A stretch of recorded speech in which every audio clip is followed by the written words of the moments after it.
Live है।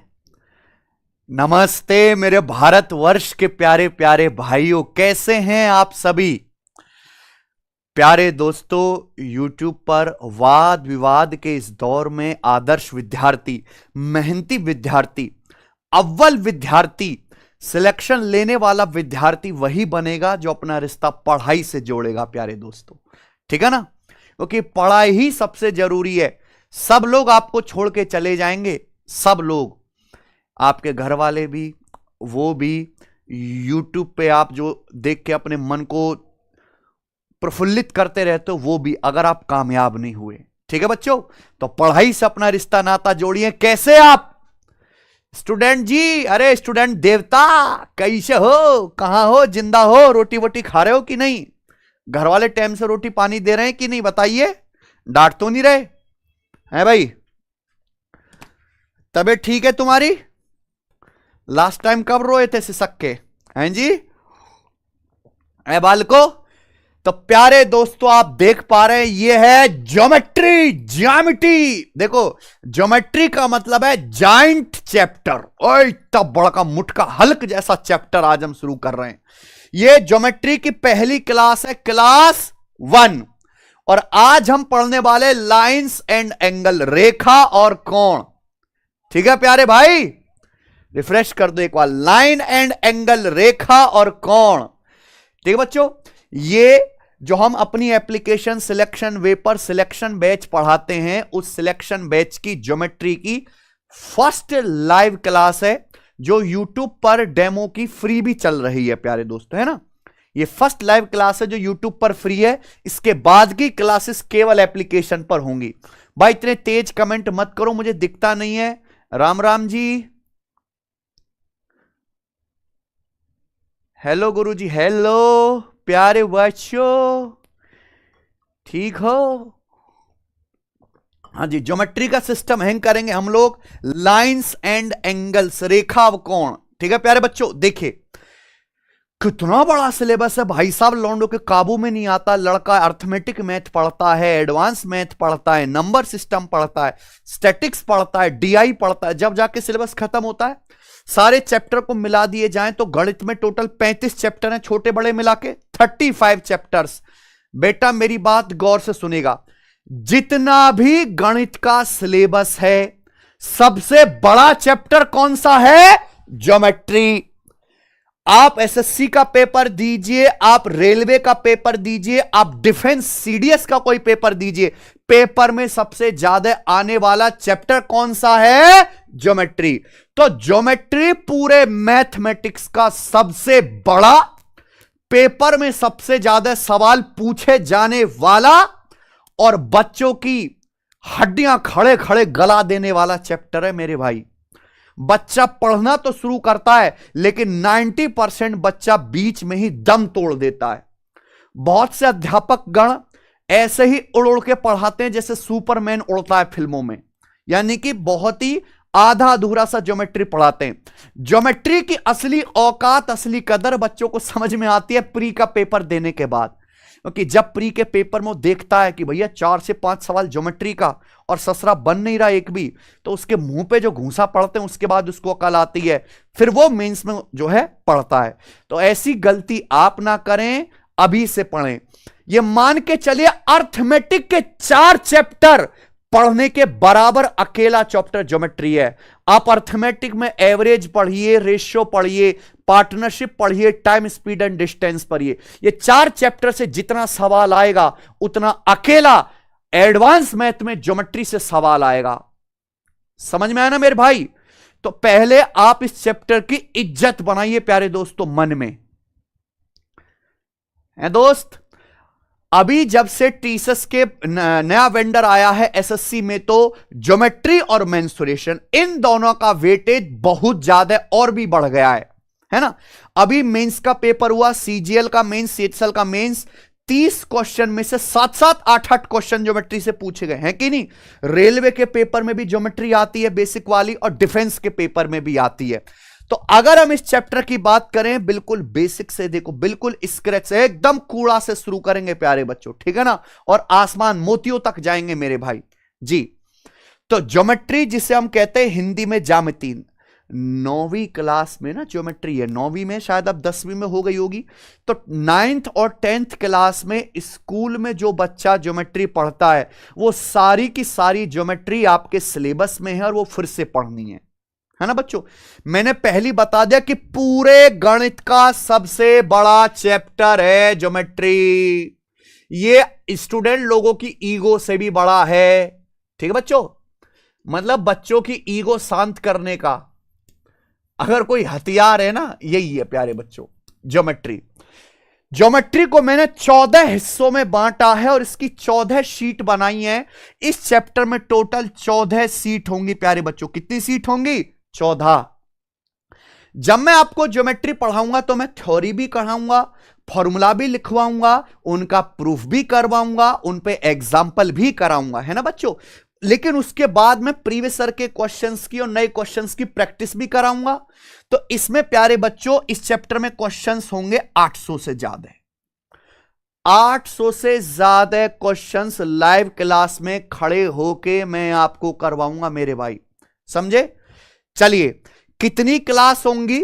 Theory और practice class सब कुछ मिला के लगभग 50 के आसपास क्लास ज्योमेट्री में होंगी, अप्रोक्स 50 क्लासेस। समझ में है मेरे भाई। और वाकई में इससे कम में ज्योमेट्री खत्म हो ही नहीं सकता। किसी का हो गया तो हम एक सवाल देते हैं, आप करना, ठीक है बच्चों,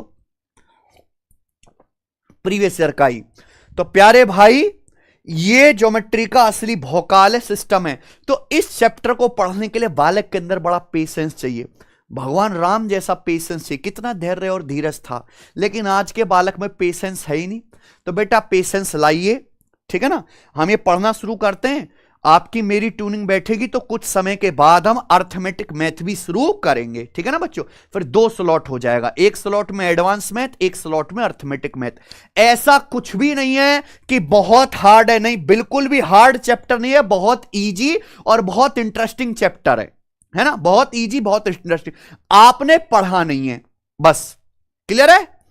मैंने पहले बता दिया कि अर्थमेटिक के किसी भी चैप्टर की औकात ज्योमेट्री के आसपास भी नहीं है, जितना वेटेज इसका पेपर में है, ठीक है ना बच्चों। तो सबसे महंगा, सबसे बड़ा कौन है बेटा? हीरो ज्योमेट्री है पूरे सिलेबस का, गणित के सिलेबस का, समझे है ना। इसकी फिल्म सबसे बड़ी ओपनिंग लेती है प्रभास की तरह, समझे ना। ठीक है जी।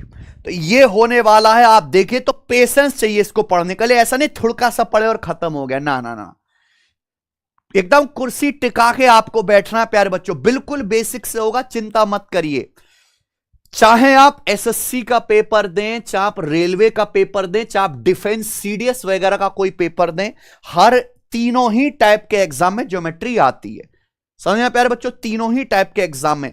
एसएससी और रेलवे के जो पेपर होते हैं उनमें 3 से 4 क्वेश्चंस ज्योमेट्री के आते हैं, ठीक है बच्चों। जैसे कुछ पेपर ऐसे होते हैं, जैसे कि एसएससी का सीजीएल का प्री, सीएचएल का प्री, रेलवे का ग्रुप डी, उसमें 25 सवाल आएंगे। मेंस का पेपर होता है प्यारे बच्चों, उसमें 30 क्वेश्चन आते हैं सीजीएल सीएचएल के मेंस में। रेलवे के मेंस के पेपर में 35 क्वेश्चन आते हैं, एनटीपीसी वगैरह के मेंस में। चाहे 25 क्वेश्चन का पेपर हो, चाहे 30 का, चाहे 35 का, ज्योमेट्री के हमेशा 3 से 4 क्वेश्चन आते हैं, कम से भी कम। समझे ना प्यारे बच्चों। ज्योमेट्री आपको बहुत बढ़िया से आता है तो आप मेंसुरेशन भी समझ पाओगे, है कि नहीं प्यारे बच्चों। ज्योमेट्री आता है तो आपको मेंसुरेशन भी पढ़ने में मजा आएगा, ठीक है प्यारे दोस्तों। जो डिफेंस के पेपर होते हैं, पूरे पेपर का 20% से ज्यादा वेटेज ज्योमेट्री का होता है। यानी कि अगर 100 सवाल जो मैथ का पूछा जाएगा डिफेंस में, तो 20 सवाल अकेले ज्योमेट्री का होता है, समझे ना प्यारे बच्चों। तो ये वेटेज है। तो आपको इसके हिसाब से तैयारी करना है कि इस अकेले चैप्टर से आप 3-4 सवाल निपटा लीजिएगा पेपर में, चाहे एसएससी हो चाहे रेलवे हो। हां जी, रेलवे के एग्जाम में, रेलवे ग्रुप डी में, एनटीपीसी में, एएलपी में, टेक्नीशियन में, एसएससी में, सीजीएल में, सीएचएसएल में, सीपीओ में, सिलेक्शन फेज में, हर एक एग्जाम में ज्योमेट्री आती है। मैं यहां किसी एग्जाम की तैयारी नहीं करा रहा, मैं आपको क्या पढ़ा रहा हूं? ज्योमेट्री। और मैं ज्योमेट्री ऐसी पढ़ाऊंगा कि कोई भी पेपर दो, किसी भी एग्जाम का दो, सवाल आपसे गलत नहीं होगा मेरे कलेजे के टुकड़े। Sir, I wanted to meet you but I don't want to meet, because meeting takes time and it's time waste. ठीक है, सब please teach me TGT maths. बताइए टीजीटी मैथ्स में क्या इतना काल हो गया कि वहां भी हम ही उतरे? मतलब क्या चाहते हो आप कि मैं अंतर्यामी बन जाऊं, हर जगह उपस्थित हूं? कांस्टेबल भी मैं ही पढ़ाऊं, एसएससी भी मैं ही पढ़ाऊं, रेलवे भी मैं ही पढ़ाऊं, डिफेंस भी मैं ही पढ़ाऊं, और ऊपर से टीजीटी भी मैं ही पढ़ाऊं? ना बेटा, इतना समय ना है। हाँ, कोशिश करेंगे है बच्चों।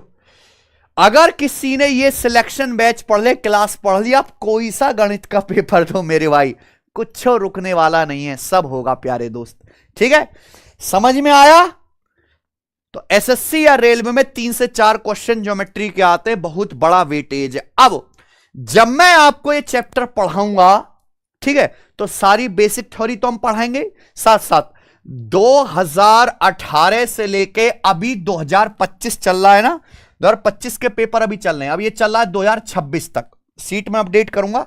2018 से लेके 2026 तक एसएससी के, रेलवे के और डिफेंस के जितने भी एग्जाम्स हुए, सभी के प्रीवियस ईयर क्वेश्चंस का, हर टाइप का कम से कम एक सवाल, और इंपॉर्टेंट है तो 10-10 सवाल भी मैं करवाऊंगा।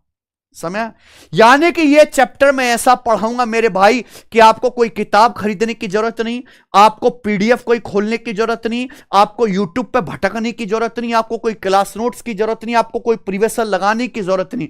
केवल क्लास पढ़ो, क्लास में पढ़ाए गए सवालों का रिवीजन करो, और सीधा पेपर में ज्योमेट्री के 4 सवाल ठीक कर लो, बीच का सारा टंटा खत्म। समझे ना? एक बार पढ़ाऊंगा, टिक के पढ़ाऊंगा, समय लेके पढ़ाऊंगा, पर गारंटी है, गारंटी है मेरे भाई, जिंदगी में कभी ज्योमेट्री नहीं पढ़नी पड़ेगी। ज्योमेट्री का डर एकदम अंदर से निकल जाएगा, ज्योमेट्री के साथ साथ मेंसुरेशन का बेस भी तैयार हो जाएगा। ठीक है बच्चों, 9th-10th वाले बच्चों को आप ट्यूशन में ज्योमेट्री पढ़ा सको, इतने आप काबिल बन जाओगे।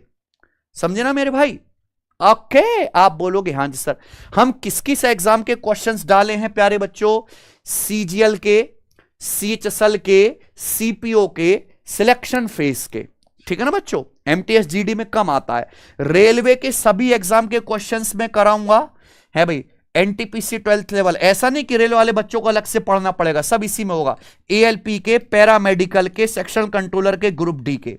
डिफेंस में सभी एग्जाम के सबसे ज्यादा हम ध्यान देंगे किस पे? सीडीएस पे। ठीक बच्चों, उसके अलावा स्टेट एग्जाम होते हैं जिनमें भी ज्योमेट्री आते हैं, उसके क्वेश्चंस भी आपको करवाए जाएंगे प्यारे भाई।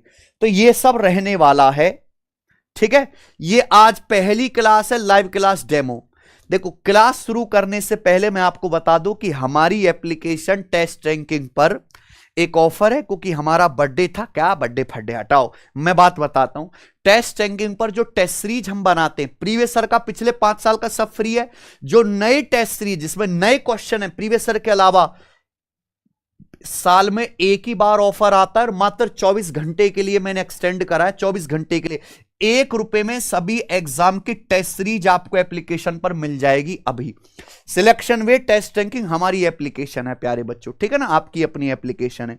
उसके अलावा इसी एप्लीकेशन पर जितने भी बैच है, चाहे वो सिलेक्शन बैच की लाइव क्लास हो, चाहे रिकॉर्डेड क्लास हो, चाहे रेलवे का बैच हो प्यारे बच्चों, है ना, चाहे मैथ स्पेशल, चाहे अमन सर की इंग्लिश की क्लासेस हो, सभी बैच में केवल 24 घंटे के लिए और ऑफर ओपन करवाया प्यारे बच्चों।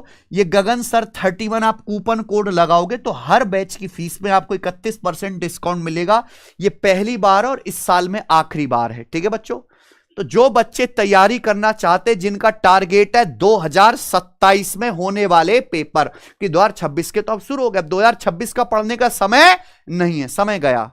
अब किसकी तैयारी होगी? 2027 की। समझे बच्चों? तो अभी ये कूपन कोड लगा के बहुत सस्ते में, ना के बराबर, कोड़ियों के भाव, है ना, मतलब आप 4 टाइम का खाना जितना पैसा में खाते हो, उतने पैसे में आप इंडिया के बेस्ट टीचर से अपने एग्जाम्स की तैयारी घर बैठे बैठे पूरी सुविधाओं के साथ, फुल टेक्नोलॉजी के साथ, लेटेस्ट अपडेटेड मटेरियल, जिसमें आपको लाइव क्लास मिलेंगी प्यारे भाई, और पीडीएफ पीएनजी सब कुछ मिलेगा, कर सकते हैं। ये कूपन कोड है गगन सर 31, दूर दूर तक शेयर कर दीजिएगा प्यारे बच्चों, है ना। बर्थडे का ऑफर खत्म, खेल खत्म। ठीक है, चलें शुरू।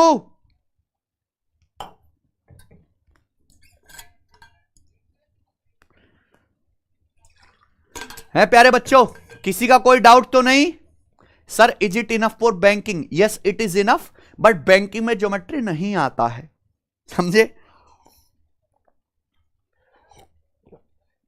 चलिए शुरू करते हैं प्यारे बच्चों आज की कहानी। देखिए प्यारे बच्चों, ये आपका ज्योमेट्री का कंप्लीट सिलेबस है। ये सिलेबस सभी एग्जाम के लिए कॉमन है, एसएससी, रेलवे और डिफेंस, सभी एग्जाम के लिए ये सारा का सारा सिलेबस है। आपको सर इतना बड़ा सिलेबस?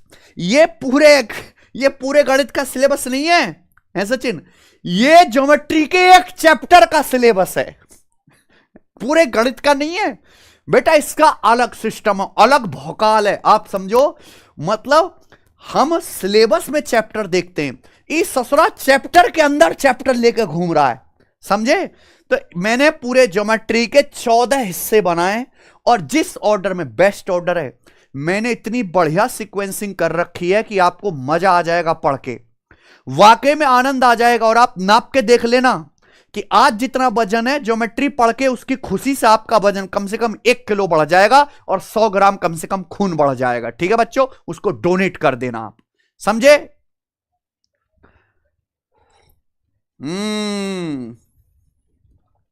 चलिए, एक बच्चा कह रहा है sir did you study complete geometry today? Did you study complete geometry today?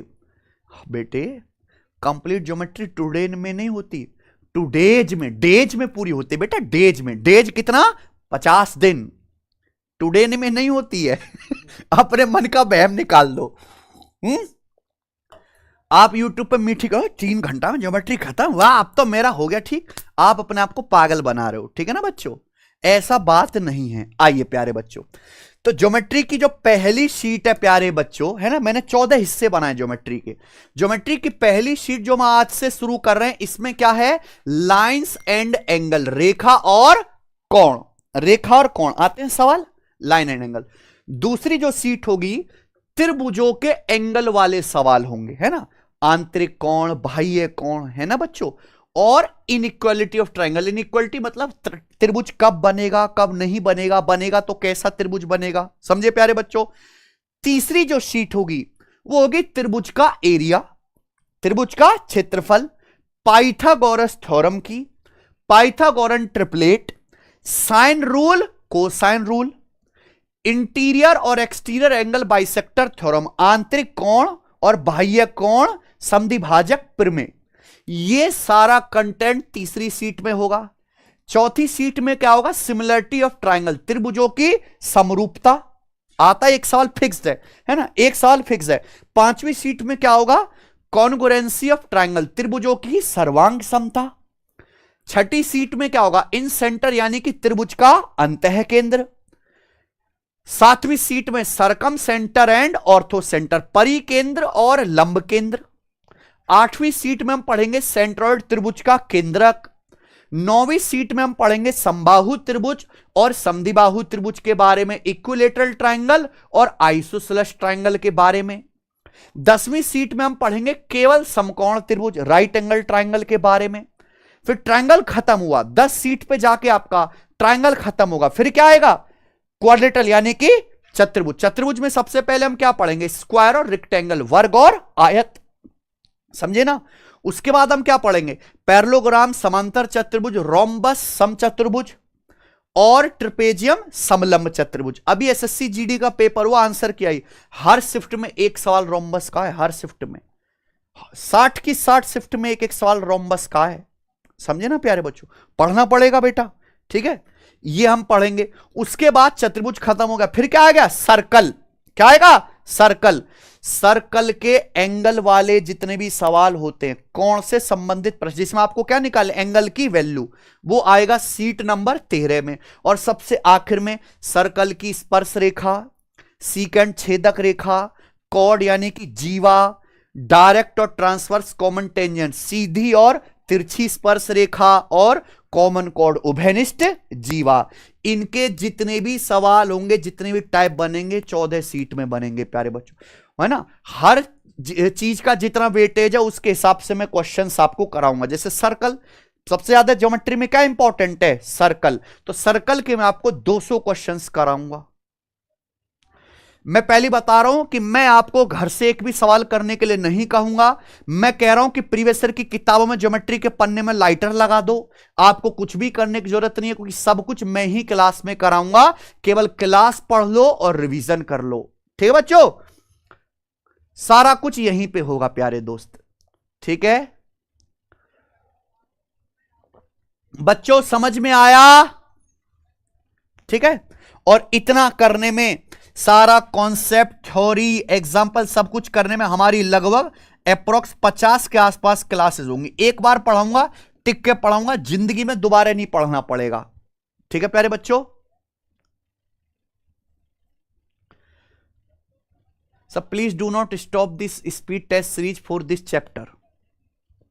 अरे चैप्टर तो आज खत्म यूट्यूब पे बेटे हैं, स्पीड टेस्ट सीरीज तो चल ही रहा है भाई। आप जाइए यूट्यूब चैनल पे, स्पीड टेस्ट सीरीज दे, कैसे बालक हो बेटे, टेस्ट सीरीज कैसे भूल जाएंगे। ये देखो, ये सब टेस्ट हुआ, आज ही हमने टेस्ट हुआ डाला है, 12वां टेस्ट हुआ, समझे ना, ये जाके देखिए और लगाइए, ठीक है बच्चा सिंह, टेंशन नॉट, हम अभी जिंदा हैं, ठीक है, हम कहीं जा नहीं रहे, स्वस्थ हैं भगवान की कृपा से, ठीक है बच्चों।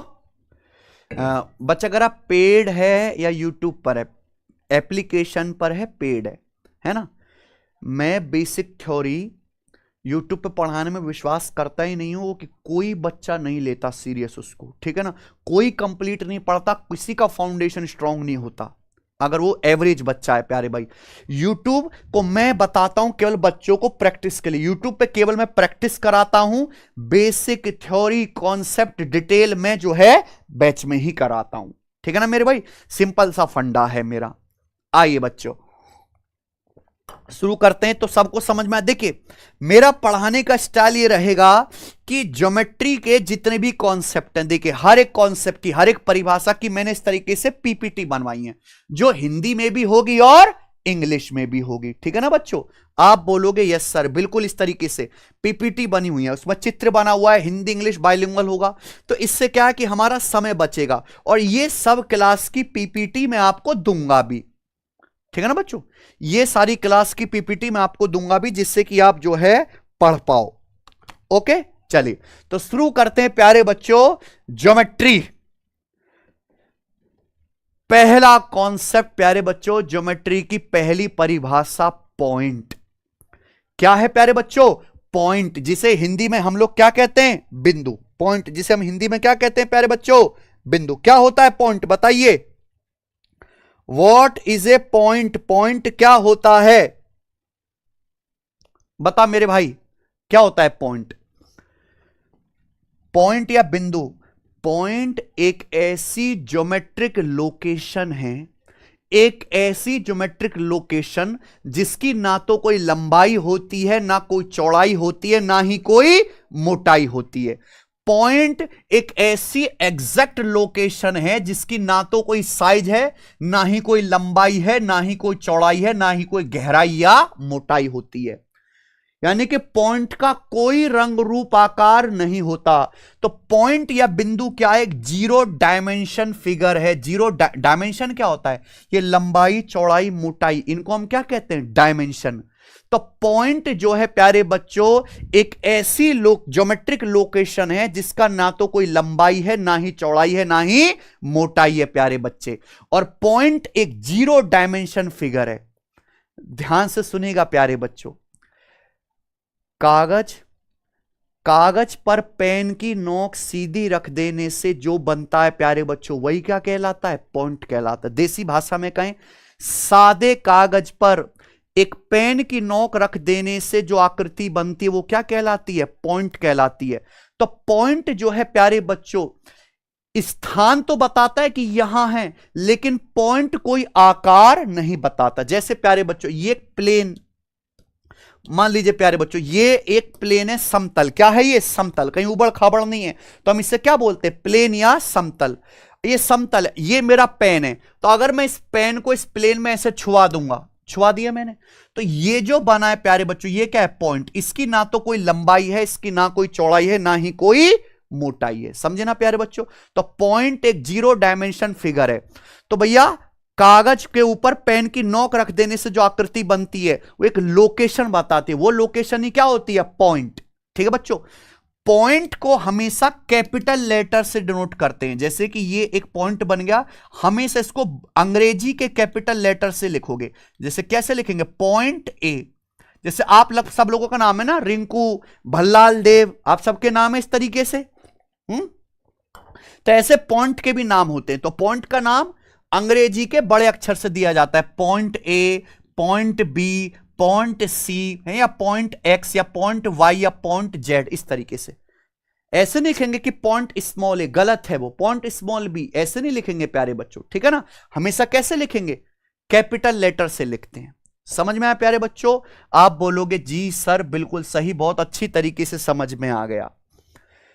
तो पॉइंट एक ऐसी एग्जैक्ट ज्योमेट्रिक लोकेशन है जिसकी कोई लंबाई, चौड़ाई, ऊंचाई या मोटाई नहीं होती, कोई डायमेंशन नहीं होती प्यारे बच्चों, है ना भाई?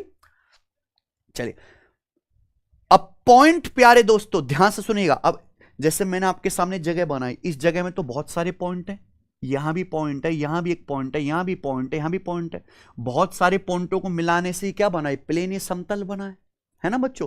तब हमें आगे जानना है कोलिनियर पॉइंट्स। क्या है? कोलिनियर पॉइंट्स, या हिंदी में हम लोग कहते हैं संरेख बिंदु। क्या कहते हैं?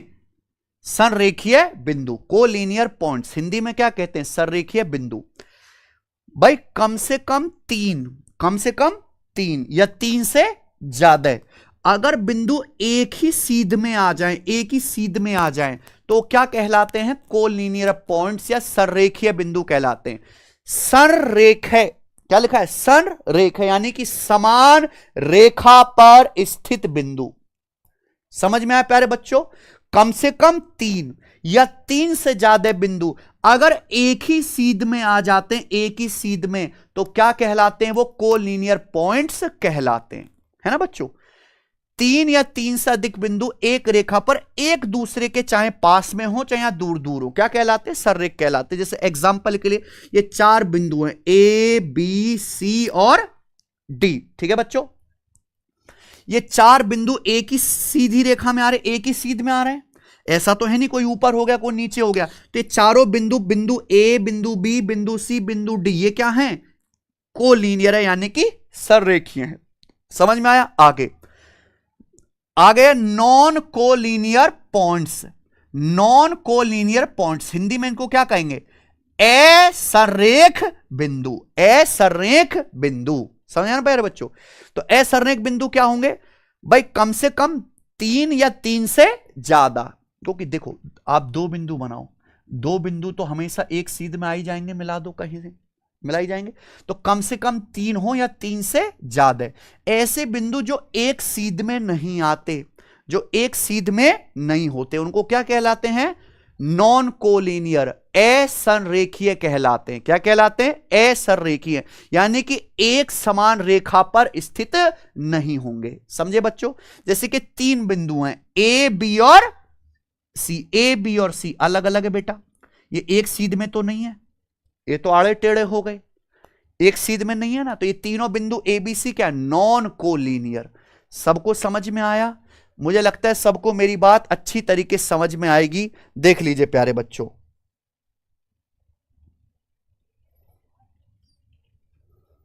ठीक है? तो किसी भी स्थान को बताने वाला प्यारे बच्चों, किसी स्थान को बताने वाली जो सबसे छोटी ज्योमेट्रिक फिगर है, क्या है? पॉइंट है।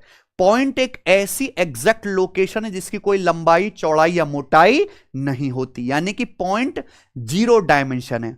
पॉइंट सबसे देसी भाषा में कागज पे पेन की नोक सीधी रख दो, जो आकृति बनेगी वो क्या है? एक बिंदु है।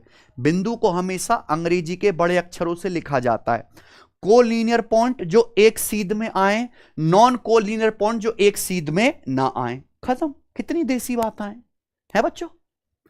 बच्चों को यह भी टफ लगता है, यही बेसिक है, इससे नीचे कोई बेसिक नहीं है प्यारे बच्चे। आगे चलिए स्टूडेंट, अगला कॉन्सेप्ट है आपके सामने लाइन, जिसे हम लोग हिंदी में कहते हैं रेखा। लाइन है ना, लाइन। हिंदी में क्या कहते हैं प्यारे बच्चों? रेखा। क्लियर है? क्या होता है लाइन? लाइन या हिंदी में रेखा इनफाइनाइट बिंदुओं का, अनंत बिंदुओं का एक ऐसा सेट है जो एक ही सीध में चलते हैं, एक ही सीध में चलते हैं और दोनों तरफ अनंत दिशाओं में होते हैं। यानी कि लाइन का ना तो कोई स्टार्टिंग पॉइंट होता है ना ही कोई एंड पॉइंट होता है ना। लाइन अनंत बिंदुओं का एक ऐसा सेट है, एक ऐसा समुच्चय है जो एक ही सीध में चलते हैं प्यारे बच्चों। एक बिंदु के आगे एक बिंदु सीधे सीधे लगाते जाइए, क्या बनेगा? लाइन, जो दोनों दिशाओं में बढ़ता है। यानी कि ना तो इसका कोई स्टार्टिंग पॉइंट होता है ना ही कोई एंड पॉइंट होता है। लाइन की केवल लंबाई ही होती है, ना तो लाइन में कोई चौड़ाई होगी ना ही कोई मोटाई होगी। समझ में आया प्यारे बच्चों? जैसे एग्जाम्पल के लिए मान लीजिए कि ये एक बिंदु है, पॉइंट दिखाई दे रहा है आपको, ये एक पॉइंट है। इसी पॉइंट के आगे हमने एक और पॉइंट बना दिया, इसी पॉइंट के आगे एक और पॉइंट बना दिया, इसी के आगे एक और पॉइंट, इसके आगे एक और पॉइंट, इसके आगे एक और पॉइंट। ऐसी करोड़ों अरबों पॉइंटों को मिला दो एक के आगे एक सीध में, तो इनको मिलाने से क्या बन जाएगा बच्चों? इस तरीके से लाइन बन जाएगी। ये लाइन ये राइट दिशा में भी बढ़ रही है और ये लेफ्ट दिशा में भी बढ़ रही है, दोनों ही तरफ बढ़ रही है, अनंत की तरफ है बच्चों।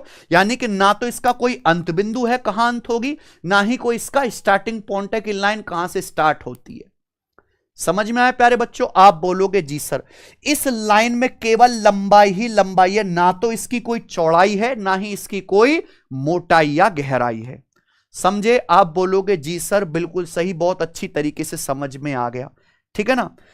अब लाइन को लिखने का तरीका क्या है? आपके सामने ये चीज क्या है? एक लाइन। लाइन को लिखने का तरीका क्या है? समझे बच्चों? दो तरीके से लाइन लिखा जाता है। अगर इस लाइन पर स्थित दो बिंदुओं के नाम पता है, मानो जैसे इस लाइन पर एक बिंदु है ए और इस लाइन पर ये दूसरा बिंदु है बी। मुझे इस लाइन पर स्थित दो बिंदुओं के नाम पता है, ए और बी, ठीक है बच्चों। तो मैं इस लाइन को लिखूंगा इस तरीके से कि भैया ये है लाइन ए बी। क्या है ये? Line A B.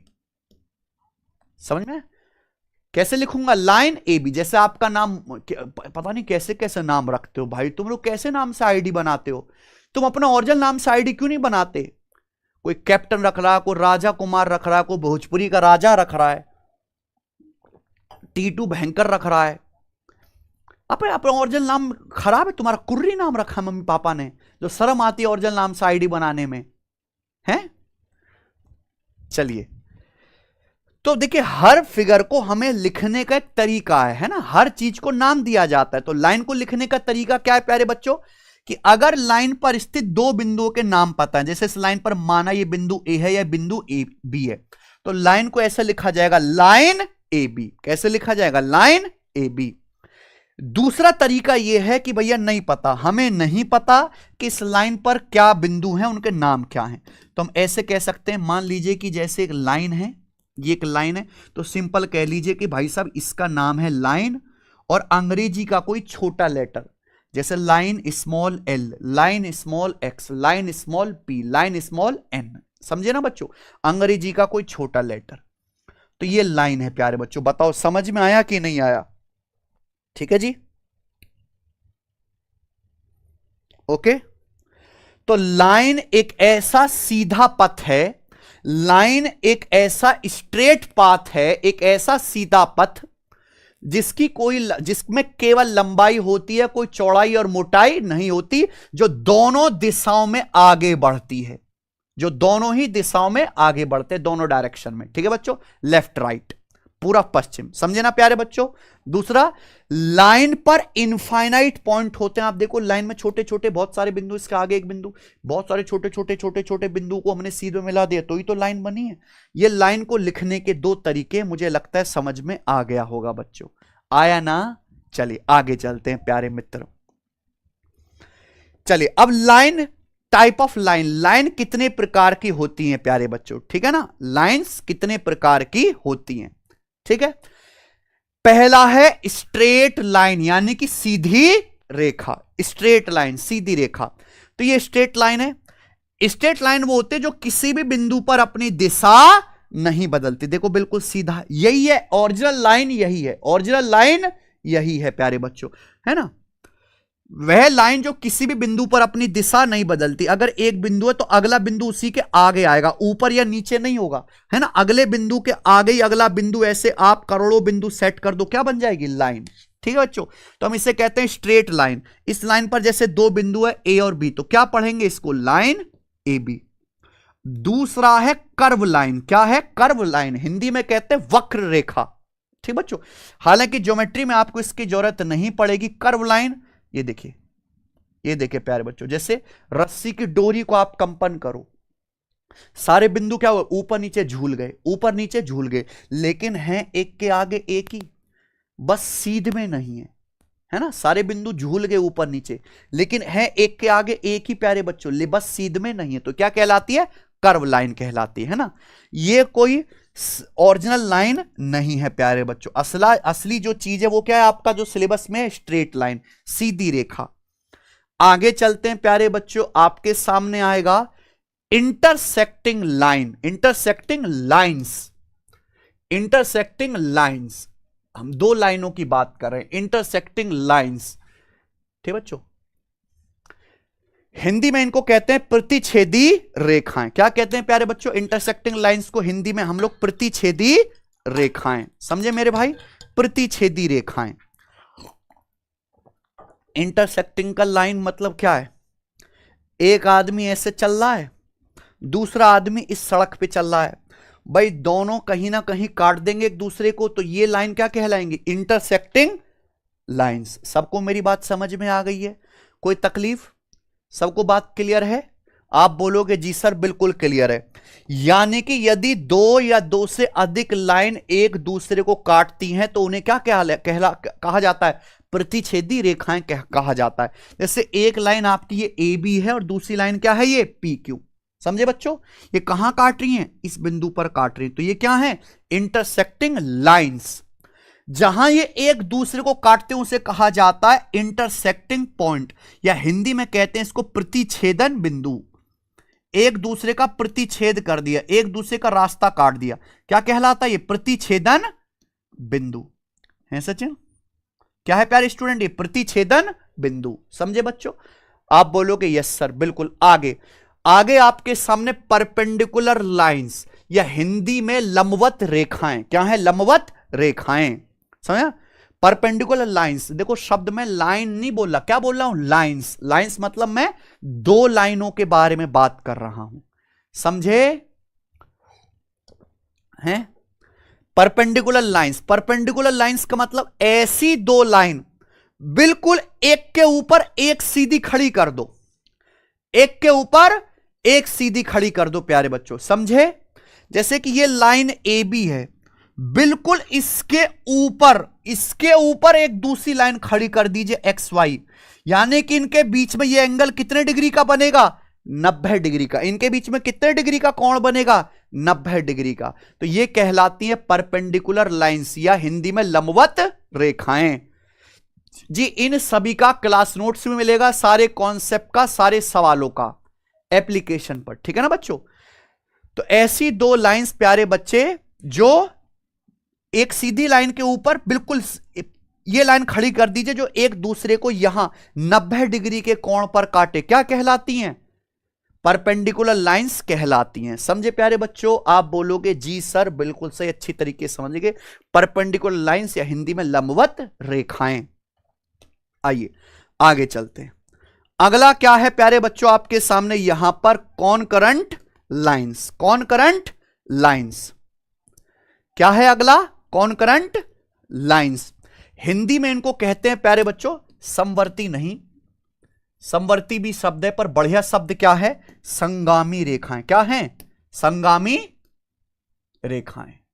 कॉनकरेंट लाइंस या हिंदी में संगामी रेखाएं, संगामी रेखाएं। कॉनकरेंट लाइंस है, लाइंस, कॉनकरेंट लाइंस हिंदी में क्या है, संगामी रेखाएं, ठीक है ना बच्चों। कॉनकरेंट लाइंस भाई कम से कम 3, कम से कम कितनी होनी चाहिए, 3 या 3 से ज्यादा।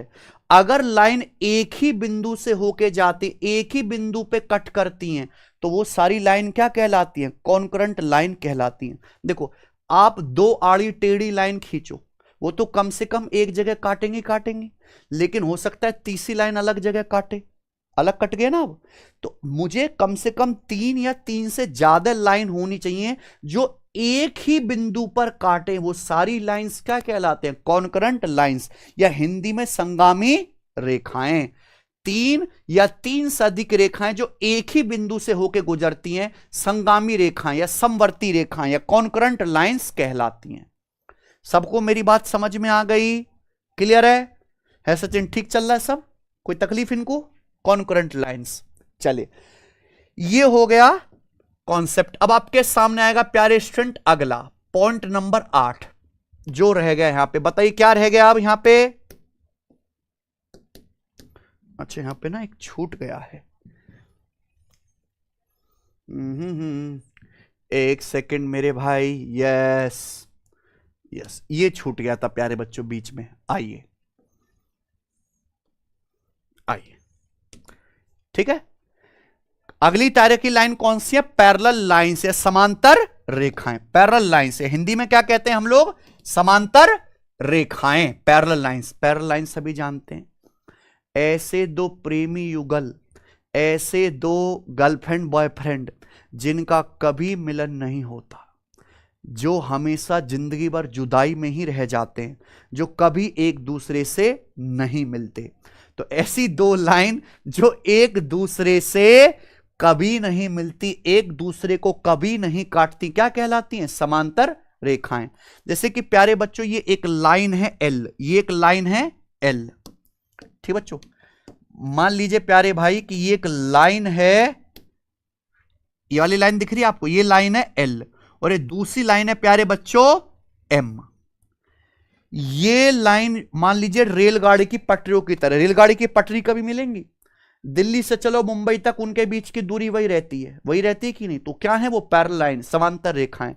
समांतर रेखाएं या पैरेलल लाइन वो होती हैं प्यारे बच्चों जो एक दूसरे से कभी भी नहीं मिलती, समझे ना। आप बोलोगे जी सर बिल्कुल सही, यानी कि उनके बीच की दूरी हमेशा बराबर रहती है।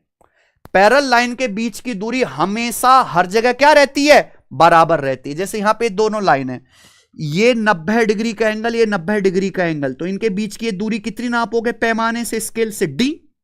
यहां थोड़ी दूर आगे ये 90 डिग्री का एंगल, ये 90 डिग्री का एंगल प्यारे बच्चों, तो इन दोनों लाइनों के बीच की दूरी ये भी क्या आएगा, डी। यानी कि इन दोनों के बीच की दूरी हमेशा बराबर रहेगी, ऐसा नहीं कि कभी कम हो गया या कभी ज्यादा हो गया। तो क्या कहलाती है, पैरेलल लाइंस, या फिर हिंदी में समांतर रेखाएं। समांतर रेखाएं जो एक दूसरे को कभी नहीं काटती, एक दूसरे से कभी नहीं मिलती, ऐसी दो रेखाएं या दो से ज्यादा भी हो सकते जिनके बीच की दूरी हमेशा बराबर रहती है, एक समान रहती है, ठीक है बच्चों। अब लाइनों को, पैरेलल लाइन को लिखने का तरीका क्या है समझे। जैसे इस लाइन का नाम क्या है एल, ये दूसरी लाइन इसका नाम क्या है एम, ये दोनों लाइन कैसी हैं, पैरेलल लाइन है। तो पैरेलल लाइन को लिखने का तरीका है, इनके बीच में ऐसे दो डंडे खींच दीजिए। इसको कैसे पढ़ा जाता है, line L is parallel to line M, line L line M के समांतर है, लाइन एल लाइन एम के समांतर है, समझे। लाइन एल जो है वो लाइन एम के समांतर है। चलें आगे, आप बोलोगे जी सर बिल्कुल से। अगला है आपके सामने क्या, ट्रांसवर्सल लाइन, या हिंदी में क्या कहते हैं, तिर्यक रेखा। अब ये दो आपके सामने पैरेलल लाइन दिखाई दे रही है, ये लाइन है ए बी और ये लाइन क्या है सी डी, ये दोनों लाइन कैसी है, पैरेलल। आपको दो लाइन दिखाई दे रही है यहां पे ए बी और सी डी, ये दोनों पैरेलल लाइन है, दिख रहे हैं ना प्यारे बच्चों। अब एक ऐसी लाइन खींच दो टेढ़ी जो इन दोनों पैरेलल लाइन को काट दे, है ना। एक ऐसी लाइन खींच दीजिए प्यारे दोस्तों जो टेढ़ी इन दोनों पैरेलल लाइन को काट दे, क्या कहलाती है, ट्रांसवर्सल लाइन कहलाती है, हिंदी में कहलाती है तिर्यक रेखा। दो समांतर रेखाओं को काटने वाली लाइन ही उनकी क्या कहलाती है, ट्रांसवर्सल लाइन कहलाती है ना। दो समांतर रेखाओं को अलग अलग बिंदु पर काटने वाली लाइन ही उनकी ट्रांसवर्सल लाइन कहलाती है। जैसे यहां पे ए बी और सी डी की ट्रांसवर्सल लाइन क्या है, ये ई एफ, क्या है, ई एफ। सबको बात समझ में आ गई है, कोई दिक्कत? तो देख, इतनी तरह की लाइन होती है। सबसे पहले हमने क्या समझा कि भाई लाइन की परिभाषा क्या है। लाइन केवल लेंथ, नो चौड़ाई नो मोटाई।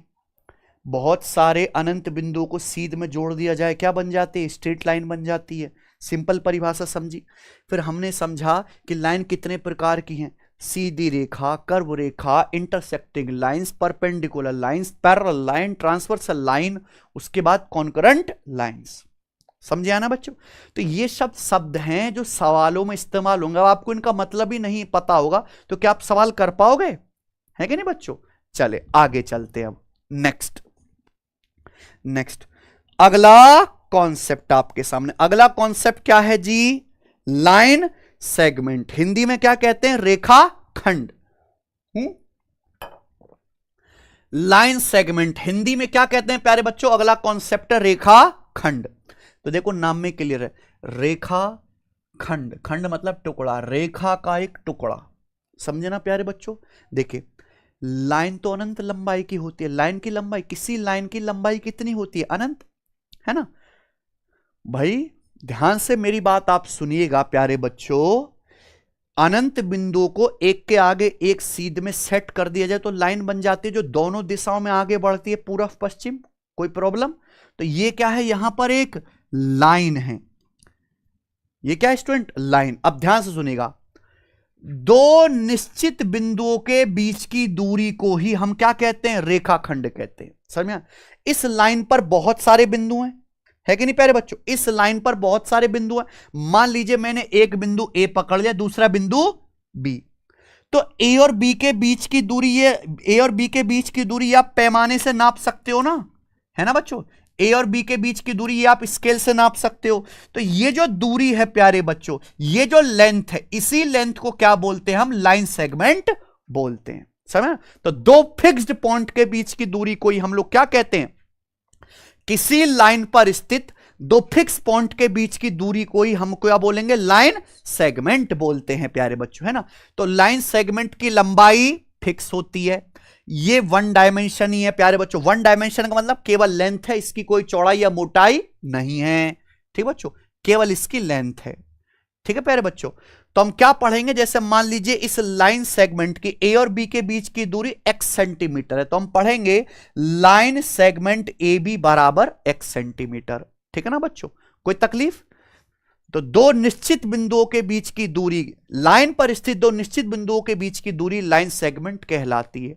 अब ध्यान सुनिएगा, बार बार सवालों में लाइन सेगमेंट लिखना बोरिंग हो जाता है ना, टाइम ज्यादा लेता है। तो इंसान ने सुविधा के लिए बना लिया कि हम लाइन सेगमेंट पैगमेंट नहीं लिखेंगे, हम क्या लिखेंगे? सीधा लाइन ए बी। क्या लिखेंगे? सीधा लाइन ए बी। तो लाइन ए बी का मतलब समझ जाना कि दो बिंदु ए और बी के बीच की लंबाई, ए और बी के बीच की दूरी। समझे ना प्यारे बच्चों? सुविधा के लिए हम बार बार सेगमेंट शब्द का इस्तेमाल नहीं करते। समझे बच्चों? आप बोलोगे जी सर। तो ये है लाइन सेगमेंट, रेखा का एक टुकड़ा, रेखा खंड। आगे चलते हैं। अगला कॉन्सेप्ट है प्यारे दोस्तों आपके सामने रे यानी कि किरण। रे यानी कि किरण, प्रकाश की किरण होती है, वैसे ही ज्योमेट्री में भी क्या होती है प्यारे बच्चों? किरण।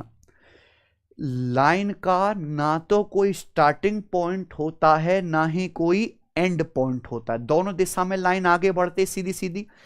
रे और लाइन में इतना फर्क है कि लाइन का स्टार्टिंग पॉइंट रे यानी कि हिंदी में किरण, रे का स्टार्टिंग पॉइंट फिक्स्ड होता है पर कोई अंत बिंदु नहीं होता। समझ में आया प्यारे बच्चों? ध्यान से सुनेगा। रे यानी कि किरण का एक फिक्स्ड स्टार्टिंग पॉइंट होता है लेकिन इसका कोई भी फिक्स्ड एंड पॉइंट नहीं होता प्यारे बच्चों। जैसे मान लीजिए कि ये एक बिंदु है, ये एक बिंदु है, ठीक है ना? यहां से आप प्यारे बच्चों एक लाइन ऐसे आगे की तरफ खींच दीजिए सीधे सीधे, तो आगे तो कहां तक जाएगी? कोई अंत नहीं है प्यारे बच्चों। लेकिन हमें पता है इसकी शुरुआत कहां से हुई है? यहां से इसकी शुरुआत हुई है बिंदु ए से, तो ये क्या कहलाती है? रे कहलाएगी, किरण, है ना? यानी कि यूनी डायरेक्शन लाइन। क्या हो गया? यूनी डायरेक्शन लाइन, एक दिशा में जाती हुई लाइन। समझा प्यारे बच्चों? इसका स्टार्टिंग पॉइंट फिक्स्ड है पर कोई अंतः बिंदु नहीं है। समझ में आया? आप बोलोगे यस सर बिल्कुल सही, कोई प्रॉब्लम नहीं है। तो ये कहलाती है प्यारे बच्चों एक रे या किरण। जैसे सुबह सुबह जो है जब आप उठते हो तो सूर्य देवता से सूरज की किरणें, जिसे कहते हैं सनलाइट, धरती तक आती हैं। तो उनका स्टार्टिंग पॉइंट क्या है?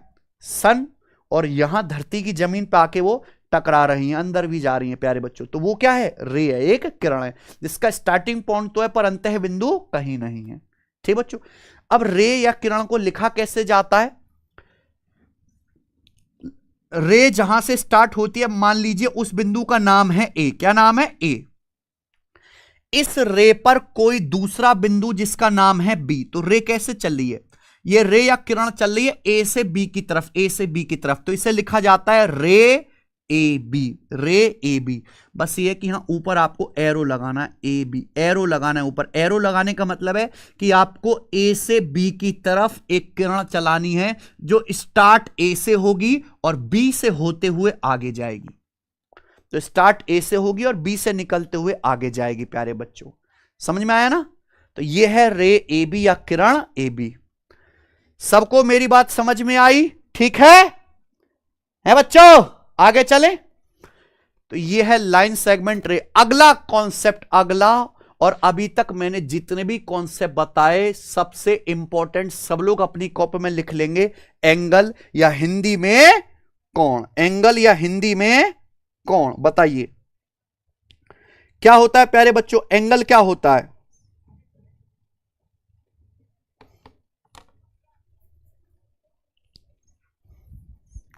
एंगल या हिंदी में क्या कहते हैं प्यारे बच्चों? कोण। समझे मेरे भाई? ध्यान से सुनेगा सब बच्चे। Inclination between two lines is called angle. दो रेखाओं के बीच बनने वाले झुकाव को एक कोण कहते हैं, है ना? दो रेखाओं के बीच बनने वाले झुकाव को ही कोण कहते हैं। दो रेखाओं के बीच, मान लीजिए प्यारे बच्चों एक लाइन मैंने ये खींची, दूसरी लाइन हमने ये खींची, तो उनके बीच ये झुकाव बनना है। मैं नाप सकता हूं प्यारे बच्चों कि दोनों लाइन काट रही हैं तो ऐसे काट रही हैं कि उनके बीच में झुकाव है। ये झुकाव कम भी हो सकता है, ये झुकाव ज्यादा भी हो सकता है। समझे ना? तो दो लाइंस के बीच बनने वाले झुकाव को ही हम लोग क्या कहते हैं? कोण कहते हैं। और देसी भाषा में कहें, जब दो रे यानी कि किरण, जब दो किरण सेम स्टार्टिंग पॉइंट से आगे बढ़ती हैं, जब दो किरण सेम स्टार्टिंग, इस स्टार्टिंग पॉइंट से दो किरण निकली, एक किरण ओ ए और दूसरी किरण ओ बी, तो इनके बीच जो झुकाव होगा, इनके बीच जो झुकाव है, क्या झुकाव है इनके बीच? ये वाला झुकाव है। इसी को हम लोग क्या कहते हैं प्यारे बच्चों? इसी को हम लोग एंगल कहते हैं। क्या कहते हैं? एंगल। और एंगल को प्यारे बच्चों ग्रीक लेटर से डिनोट करते हैं, थीटा से, अल्फा से, बीटा से, है ना? ग्रीक लेटर, ये सब ग्रीक लेटर है प्यारे बच्चों, इनसे डिनोट करते हैं। समझे ना प्यारे बच्चों? तो दो रेखाओं के बीच बनने वाले झुकाव को ही, दो रेखाओं के बीच बनने वाले झुकाव को ही हम लोग क्या कहते हैं? कोण कहते हैं। Inclination between two line. अब एंगल को लिखने का तरीका क्या है? मान लीजिए कि ये सेम स्टार्टिंग पॉइंट से, सेम बिंदु से दो रे निकली हैं, ओ ए और ओ बी। अब उनके बीच में ये झुकाव बनना है थीटा। ये झुकाव बढ़ा भी सकते हो आप, घटा भी सकते हो, है कि नहीं बच्चों? तो इसको लिखने का तरीका होगा, कहां पे झुकाव बनना है? इस बिंदु ओ पर। तो इसको लिखने का तरीका है ए ओ बी। क्या होगा? A O B, A O B. झुकाव जहां पे बनता है वो बिंदु हमेशा कहां आता है? बीच में। जहां पर झुकाव बनेगा वो बिंदु हमेशा बीच में आएगा। जैसे ओ पर ये झुकाव बनना है, कौन सा? थीटा। तो ये ओ कहां आ रहा है? बीच में। तो हम इसको पढ़ेंगे, क्या पढ़ेंगे? देखो ये छोटा सा एंगल का साइन बनाओ, एंगल ए ओ बी। कैसे पढ़ा जाएगा इसे? एंगल ए ओ बी, कोण ए ओ बी। सबको मेरी बात समझ में आ गई? देख लीजिए प्यारे बच्चों, ठीक है? तो जब दो रे सेम ही स्टार्टिंग पॉइंट से निकलती तो उनके बीच बनने वाला झुकाव, है ना, या घूर्णन कोण ही कोण कहलाता प्यारे बच्चों। ठीक है बच्चे? समझ में आया? आप बोलोगे हां जी सर बिल्कुल समझ में आया है। आगे चलते हैं। एंगल, मैंने आपको एंगल समझा दिया अच्छे से। टाइप ऑफ एंगल्स, एंगल के प्रकार। टाइप ऑफ एंगल्स, हिंदी में हम लिखेंगे कोणों के प्रकार। एंगल्स कितने प्रकार के होते हैं, है ना। टाइप ऑफ एंगल्स, एंगल्स के प्रकार प्यारे बच्चों, ठीक है ना। टाइप ऑफ एंगल्स, कोणों के प्रकार।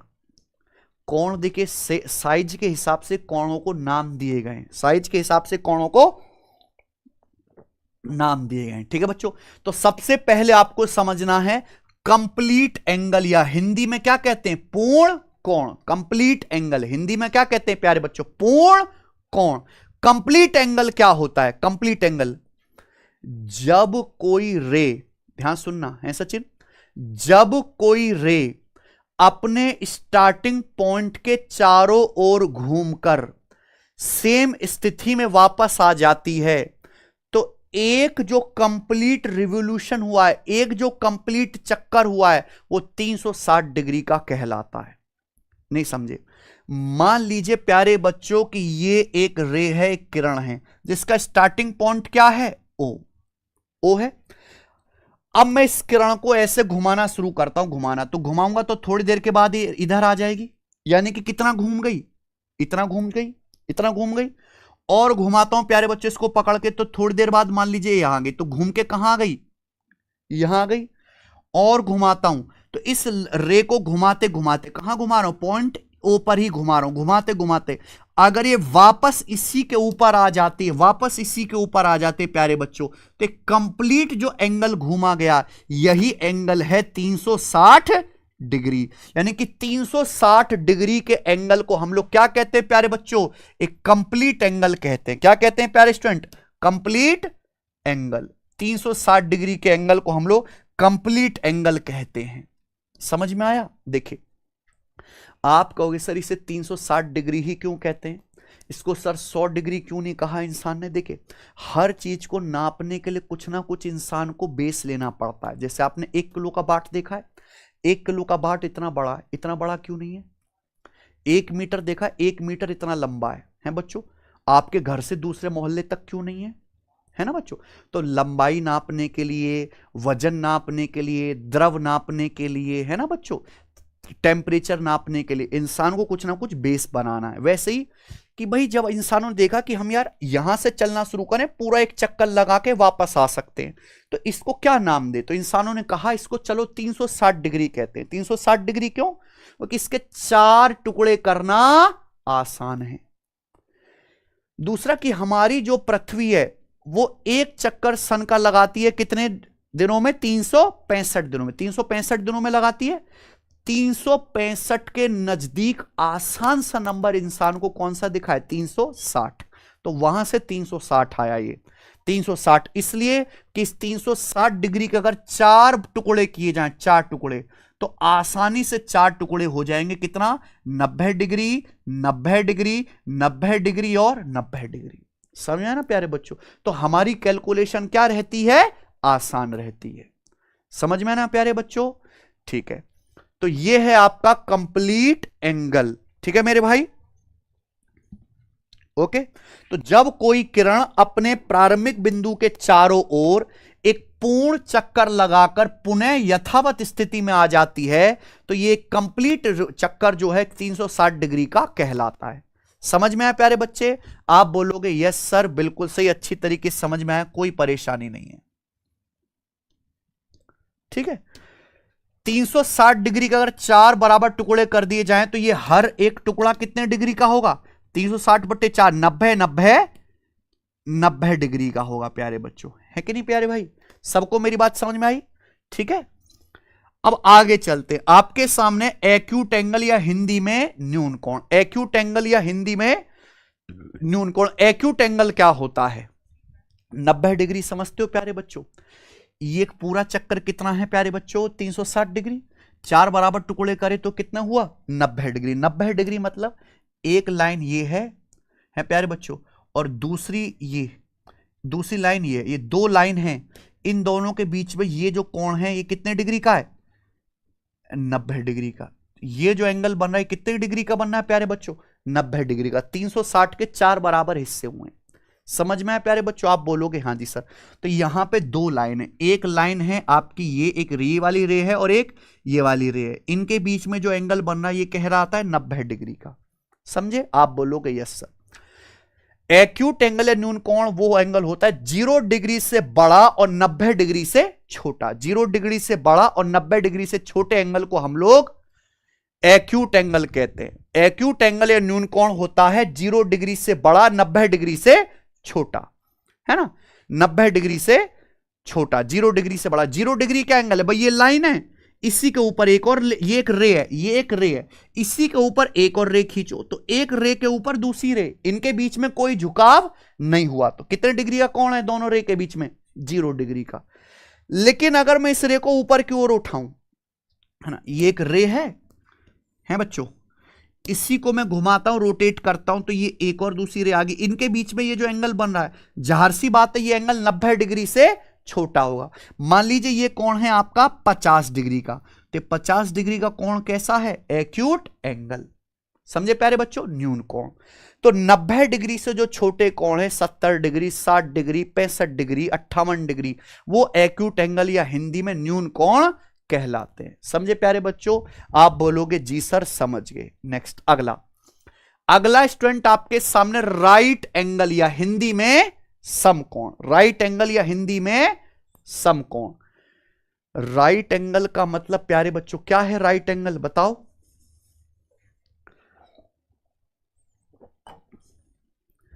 राइट एंगल का मतलब है 90 डिग्री के बराबर एंगल, है ना। राइट एंगल का मतलब 90 डिग्री के कोण। The measure of right angle is 90 degree. 90 degree के कोण को हम लोग राइट एंगल या हिंदी में समकोण कहते हैं।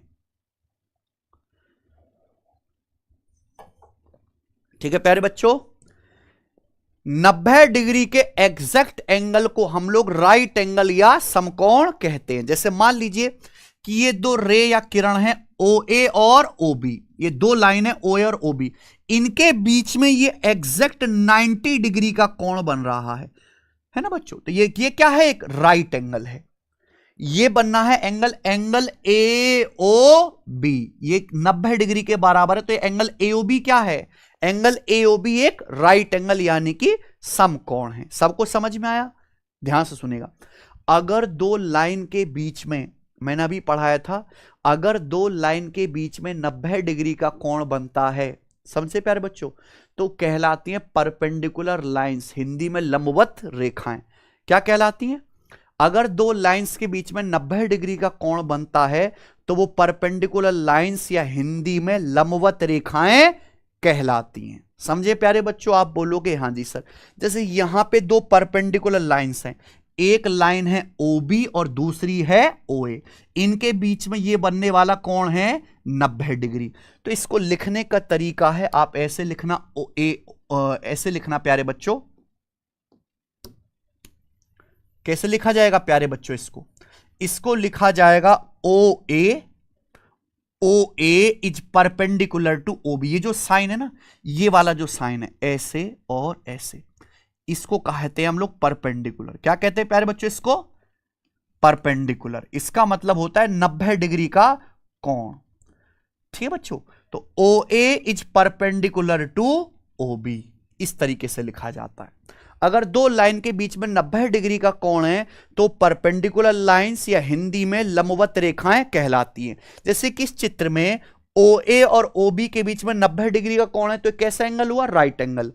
OA और OB क्या है? परपेंडिकुलर लाइंस है, लंबवत रेखाएं। इसको लिखा कैसे जाएगा? शॉर्ट में लिखा जाएगा OA, ये साइन है परपेंडिकुलर का, OA is perpendicular to OB, OA OB के ऊपर लंबवत है। समझे?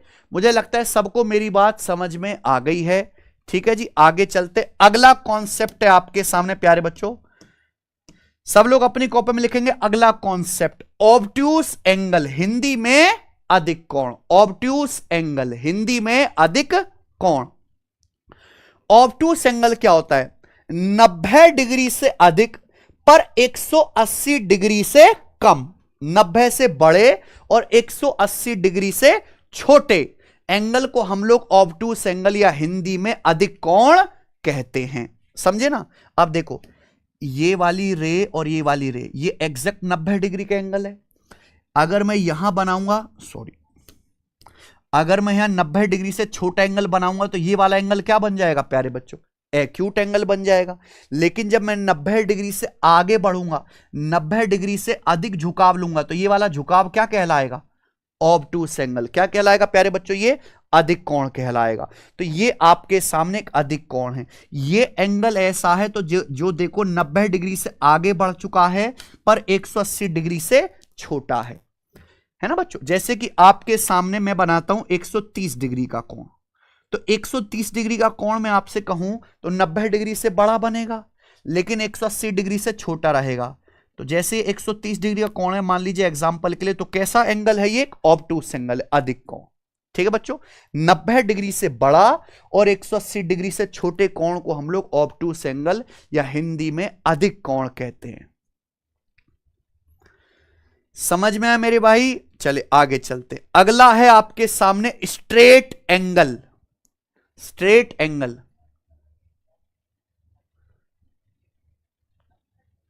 हाँ जी मेरे भाई, स्ट्रेट एंगल हिंदी में रेखीय कोण या देसी भाषा में सीधा कोण। स्ट्रेट एंगल रेखीय कोण या सीधा कोण। ठीक है ना बच्चों? आप बोलोगे जी सर बिल्कुल सही। स्ट्रेट एंगल का मतलब है एग्जैक्ट 180 डिग्री का कोण। 180 डिग्री का कोण, 180 डिग्री का कोण प्यारे बच्चों, क्लियर है? देखो ये एक रे है, जब ये एक कंप्लीट चक्कर लगा के वापस अपनी स्टार्टिंग पोजीशन पे आ जाती है तो कितना कोण बना? 360 डिग्री। जैसे आप घड़ी की सुई ले लीजिए प्यारे बच्चों, घड़ी की सुई सुबह के 12 बजे से लेके, ठीक है प्यारे बच्चों, फिर रात के 12 बजे फिर सेम उसी पोजीशन पे आ जाएगी, तो घड़ी की सुई कितना घूमी है? पूरा एक चक्कर कितना घूम गई? 360 डिग्री, है ना बच्चों?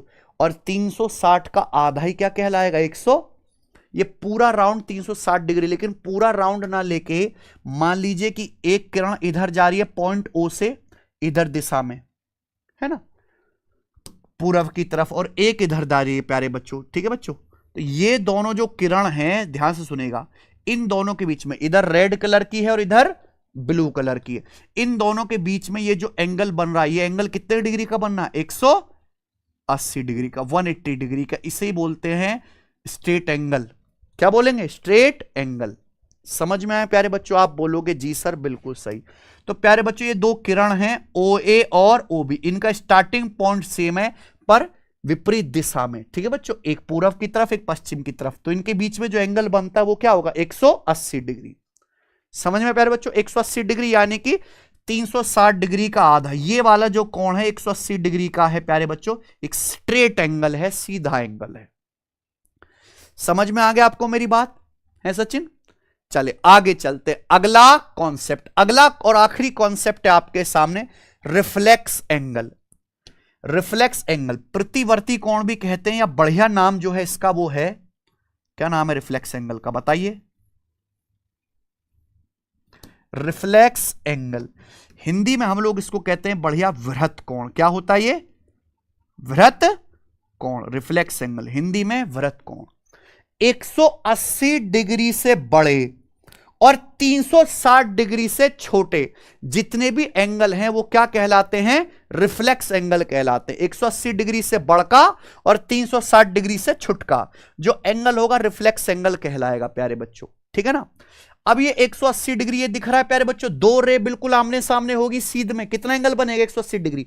अब इससे आगे आपको रोटेट करना है तो 180 डिग्री से बड़ा होता जाएगा, है बच्चों। जैसे एक रो है आपका OB, मैं सीधा खींच दूंगा 180 डिग्री बनेगा, लेकिन 180 डिग्री से आप आगे की तरफ जाओगे तो ये जो एंगल बना है प्यारे बच्चों, कैसा एंगल है ये? 180 डिग्री से बड़ा एंगल हो गया। ये कैसा एंगल हुआ? Reflex angle. कितना है ये? Reflex angle. मान लीजिए मैं आपके सामने बनाता हूं 250 डिग्री का एंगल है, तो 250 डिग्री का एंगल बन रहा है, कैसा एंगल है? Reflex angle. समझे ना? 180 डिग्री से बड़ा, 360 डिग्री से छोटा। अब एक ये है और प्यारे बच्चों एक रे ये है। ठीक है? आप ऐसे यहां पूरा घूम के ये एंगल कौन सा है? Reflex angle. समझ में आ गया प्यारे बच्चों? आप बोलोगे जी सर बिल्कुल सही। सब बच्चों को हमारी बात समझ में आ गई है। तो ये है एंगल्स के प्रकार। सबसे पहले मैंने आपको समझाया कि एंगल्स की परिभाषा क्या है, फिर मैंने आपको समझाया कि कंप्लीट एंगल, एग्जैक्ट 360 डिग्री का एंगल, एक्यूट एंगल 90 डिग्री से छोटा, राइट एंगल 90 डिग्री के बराबर एंगल, ऑब्टूस एंगल 90 डिग्री से बड़ा पर 180 डिग्री से छोटा। फिर हमने आपको बताया स्ट्रेट एंगल यानी कि एग्जैक्ट 180 डिग्री का एंगल, और रिफ्लेक्स एंगल 180 डिग्री से बड़ा बट 360 डिग्री से छोटा। इसी के साथ एंगल्स के टाइप खत्म होते। आगे चलें प्यारे बच्चों, अब आगे चलें, चलें।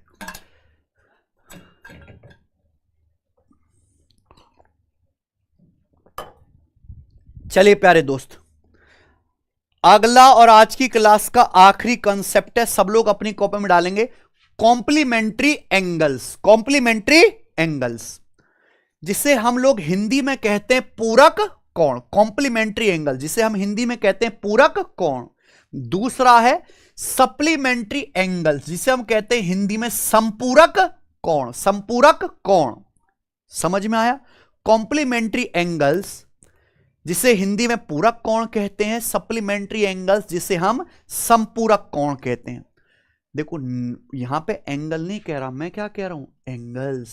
क्या कह रहा हूं मैं? एंगल्स। ठीक है बच्चों, ऐसे दो एंगल जिनको आपस में जोड़ के 90 डिग्री आ जाए वो एक दूसरे के कॉम्प्लीमेंट्री एंगल्स या पूरक कोण कहलाते हैं। समझ में आया? ऐसे दो कोण, दो ऐसे कोण जिनका योग 90 डिग्री के बराबर होता है वो एक दूसरे के कॉम्प्लीमेंट्री एंगल्स कहलाते हैं, are called complementary angle to each other. सबको मेरी बात समझ में आ गई? ऐसे दो कोण जिनका आपस में जोड़ के 90 डिग्री आ जाए, जिनका योग 90 डिग्री के बराबर हो, वो एक दूसरे के कॉम्प्लीमेंट्री एंगल्स कहलाते हैं। है कि नहीं बच्चों? जैसे एग्जाम्पल के लिए यहां पे दो एंगल आपको दिखाई दे रहे हैं, एक्स और वाई। एक्स और वाई, एक्स और वाई को जब मैं जोड़ता हूं तो पूरा ये परपेंडिकुलर लाइन बन गया, 90 डिग्री का एंगल बन गया। तो एक्स प्लस वाई किसके बराबर है? 90 डिग्री के बराबर है। अगर ऐसा है तो ये एक्स और वाई एक दूसरे के कॉम्प्लीमेंट्री एंगल्स कहलाएंगे। समझ में आया प्यारे बच्चों? आप बोलोगे जी सर बिल्कुल से। एग्जाम्पल के लिए मान लीजिए जैसे एक एंगल 40 डिग्री है तो 40 का कॉम्प्लीमेंट्री एंगल क्या होगा? ऐसे दो एंगल जिनको आपस में जोड़ के 90 डिग्री है क्या कहलाएंगे? Complementary angle. तो 40 डिग्री में अगर आप 50 डिग्री जोड़ेंगे तो 40 प्लस 50 क्या हो जाएगा? 40 प्लस 50 हो जाएगा 90। तो प्यारे बच्चों ये एक दूसरे के 40 डिग्री और 50 डिग्री हैं कॉम्प्लीमेंट्री एंगल्स, क्योंकि 40 और 50 को जोड़ के 90 आ रहा है। तो 40 डिग्री का कॉम्प्लीमेंट्री एंगल है 50 डिग्री, 50 डिग्री का कॉम्प्लीमेंट्री एंगल है 40 डिग्री। ऐसे दो कोण जिनको आपस में जोड़ के 90 डिग्री के बराबर आता हो वो एक दूसरे के कॉम्प्लीमेंट्री एंगल्स कहलाते हैं। समझ में आया ना प्यारे बच्चों? ऐसे ही सप्लीमेंट्री एंगल्स क्या होते हैं? ऐसे दो कोण जिनका योग, जिनका सम 180 डिग्री के बराबर होता है एक दूसरे के सप्लीमेंट्री एंगल या हिंदी में संपूरक कोण कहलाते हैं। समझे ना? ऐसे दो एंगल जिनका योग 180 डिग्री के बराबर होता है एक दूसरे के सप्लीमेंट्री एंगल कहलाते हैं। ठीक है ना बच्चों? जैसे एग्जांपल के लिए आपको यहां पे दो अलग अलग एंगल दिखाई दे रहे हैं, ये एंगल एक्स और ये एंगल, दो अलग अलग एंगल दिखाई दे रहे हैं। लेकिन जब मैं इनको जोड़ता हूं तो एक सीधी रेखा बन रही है। जब मैं इनको जोड़ता हूं सीधी रेखा बने, सीधी रेखा मतलब कितना हो गया? 180 डिग्री। तो x प्लस वाई को जोड़ के 180 डिग्री आ रहा है। तो x और y क्या एक दूसरे के सप्लीमेंट्री एंगल हैं, एक दूसरे के संपूरक कोण हैं। ठीक है ना बच्चों? मान लीजिए जैसे मैं आपसे कहता हूं कि x का मान है 110 डिग्री, तो 110 डिग्री का सप्लीमेंट्री क्या आएगा? 70। कि 110 में 70 जोड़ूंगा तो क्या आएगा? 180। समझ में आया? आप बोलोगे जी सर बहुत अच्छे से समझ में आ गया। आगे चलते हैं। ठीक है, ध्यान सुनिएगा। मान लीजिए कोई एंगल थीटा है, अगर मुझे थीटा का कॉम्प्लीमेंट्री एंगल निकालना है तो कैसे आएगा? अगर एंगल थीटा का कॉम्प्लीमेंट्री एंगल निकालना है तो कैसे आएगा? कॉम्प्लीमेंट्री एंगल्स वो होते हैं जिनको आपस में जोड़ के कितना है? 90 डिग्री। तो अगर एक एंगल थीटा है तो दूसरा एंगल ऐसा होना चाहिए कि जोड़ के क्या आ जाए, 90 आ जाए। तो दूसरा एंगल क्या आएगा, 90 डिग्री माइनस थीटा का कॉम्प्लीमेंट्री एंगल होता है 90 डिग्री माइनस थीटा। चलिए मैं आपसे प्यारे बच्चों यहां पे प्रश्न पूछता हूं कि मान लीजिए एक एंगल है यहां पे 42 डिग्री, तो 42 डिग्री का कॉम्प्लीमेंट्री क्या होगा, बताओ बच्चों, 42 डिग्री का कॉम्प्लीमेंट्री क्या होगा बताइए। 42 का कॉम्प्लीमेंट्री आएगा, 90 में से 42 घटाएंगे यानी कि 48 डिग्री। क्या आपको मेरी बात समझ में आ गई है, क्या आ जाएगा 48 डिग्री, कोई दिक्कत है, समझे। 42 डिग्री का कॉम्प्लीमेंट्री क्या आएगा 48 डिग्री। मैं आपके सामने एक एंगल लिखता हूं 30 डिग्री। 30 डिग्री का कॉम्प्लीमेंट्री एंगल क्या होगा, अगर कोई एंगल थीटा है, ऐसे दो एंगल जिनको आपस में जोड़ के 90 डिग्री कॉम्प्लीमेंट्री कहलाते हैं, तो थीटा का कॉम्प्लीमेंट्री एंगल क्या होगा, 90 डिग्री में से थीटा घटाना पड़ेगा। 30 डिग्री का कॉम्प्लीमेंट्री क्या आएगा, 90 में से 30 घटाऊंगा 60 डिग्री। बोलो, हम आपके सामने यहां पे लिखते हैं 57 डिग्री। 57 डिग्री का कॉम्प्लीमेंट्री क्या आएगा, 90 में से 57 घटाएंगे प्यारे बच्चों, क्या आएगा 33 डिग्री। तो 57 डिग्री का कॉम्प्लीमेंट्री क्या है 33 डिग्री। सबको मेरी बात समझ में आ गई। चलिए, अगर एंगल थीटा का आपको सप्लीमेंट्री एंगल निकालना है, तो सप्लीमेंट्री एंगल क्या होते हैं, ऐसे दो कोण जिनको आपस में जोड़ के 180 डिग्री आए, वो सप्लीमेंट्री एंगल कहलाते हैं। तो अगर एक एंगल थीटा है, थीटा का सप्लीमेंट्री कैसे आएगा, 180 डिग्री में से घटा के। अगर कोई कोण थीटा है तो थीटा का सप्लीमेंट्री एंगल क्या आएगा, 180 डिग्री में से थीटा, तो थीटा का सप्लीमेंट्री एंगल होता है 180 डिग्री माइनस थीटा, क्योंकि थीटा और 180 डिग्री माइनस थीटा को जोड़ेंगे क्या बनेगा 100। तो अगर कोई एंगल 42 डिग्री है, तो 42 डिग्री का सप्लीमेंट्री एंगल क्या होगा, 180 डिग्री में से 42 घटाएंगे 138 डिग्री। अगर कोई कोण 30 डिग्री है, 30 डिग्री का सप्लीमेंट्री एंगल क्या होगा, 180 में से 30 घटाएंगे 150 डिग्री। समझे। कोई एंगल थीटा 57 डिग्री है, तो 57 डिग्री का सप्लीमेंट्री एंगल क्या आएगा, 180 में से आप 57 घटाओगे, 180 में से 57 घटाओगे क्या आएगा 123 डिग्री। ये आ गया प्यारे बच्चों। तो किसी भी एंगल का अगर कॉम्प्लीमेंट्री एंगल निकालना है तो 90 डिग्री में से माइनस कर दो, किसी एंगल थीटा का सप्लीमेंट्री एंगल निकालना है तो 180 डिग्री में से माइनस कर देंगे। सबको बात समझ में आई। चलिए एक बात और समझिएगा और आपको बड़ा मजा भी आएगा। किसी एंगल थीटा का, जैसे एंगल थीटा है, एंगल थीटा का सप्लीमेंट्री एंगल उस एंगल थीटा के कॉम्प्लीमेंट्री एंगल से 90 डिग्री हमेशा बड़ा होता है। किसी भी एंगल का सप्लीमेंट्री एंगल जब आप निकालिएगा वो हमेशा उसके कॉम्प्लीमेंट्री एंगल से बड़ा आएगा। किसी भी कोण का संपूरक कोण हमेशा उसके पूरक कोण से बड़ा होता है ना बच्चों। जैसे यहां पे 42 डिग्री था, 42 डिग्री का सप्लीमेंट्री 138 और कॉम्प्लीमेंट्री है, तो 48 से देखो 90 ज्यादा है कि नहीं, 138, 48 में 90 जोड़ो क्या आ रहा है, 60 में 90 जोड़ो क्या आ रहा है 150, 33 में 90 जोड़ो क्या आ रहा है 123। तो यही है, किसी भी एंगल का सप्लीमेंट्री एंगल हमेशा उसके कॉम्प्लीमेंट्री से 90 डिग्री ज्यादा आएगा। 48 से 90 ज्यादा 138, 60 से 90 ज्यादा 150 और 33 से 90 ज्यादा 123 डिग्री। समझ में आया प्यारे बच्चों। तो किसी एक्यूट एंगल का, किसी न्यून कोण का सप्लीमेंट्री एंगल हमेशा उसके कॉम्प्लीमेंट्री एंगल से 90 डिग्री बड़ा होगा, कि 90 माइनस थीटा में 90 जोड़ के तो 180 माइनस थीटा आएगा। समझे। मुझे लगता है सबको बात समझ में आई है। तो यह है कॉम्प्लीमेंट्री एंगल और सप्लीमेंट्री एंगल। इस पे बहुत सारे सवाल अभी ताजे ताजे देखे गए हैं, जरा बताइएगा पहला सवाल क्या कहता है।